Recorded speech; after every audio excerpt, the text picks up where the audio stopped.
তো আল্লাহ যে এগুলো করেছেন সে আল্লাহ তোমাকে পরকালে ইনশাআল্লাহ ভালো রাখবেন। ফাআম্মাল ইয়াতীমা ফালা তাকহার, তো তুমি এতিমদের প্রতি কঠোর হয়ো না। ওয়াম্মা সাইলা ফালা তানহার, কেউ চাইলে তার হাতকে খালি ফিরিও না, ধমক দিও না। ওয়াম্মা বিনিআমাতি রাব্বিকা ফাহাদ্দিস, তোমার রবের এই সমস্ত নিয়ামতগুলো তুমি মানুষের কাছে বর্ণনা করতে থাকো। এর পরের সূরার দিকে খেয়াল দেখবেন, সূরা আলাম নাশরাহ লাকা সাদরাক, মনে হয় দুটো একটা আরেকটার সাথে পেয়ার। আলাম নাশরাহ লাকা সাদরাক, আমি কি তোমার হৃদয়কে প্রশস্ত করে দেই নাই? ওয়াদা'না আনকা ওয়িজরাক, তোমার বোঝাগুলো হালকা করিনি? কাকে বলছেন এগুলো আল্লাহ পাক? রাসূলুল্লাহ সাল্লাল্লাহু আলাইহি ওয়াসাল্লাম।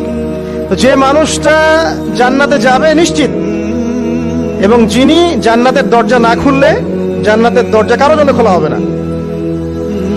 যে মানুষটা হচ্ছে ভদ্র, স্মার্ট, বিচক্ষণ, কোন মানুষ পৃথিবীতে নাই। সকল ধর্মের মানুষ মানে এটা।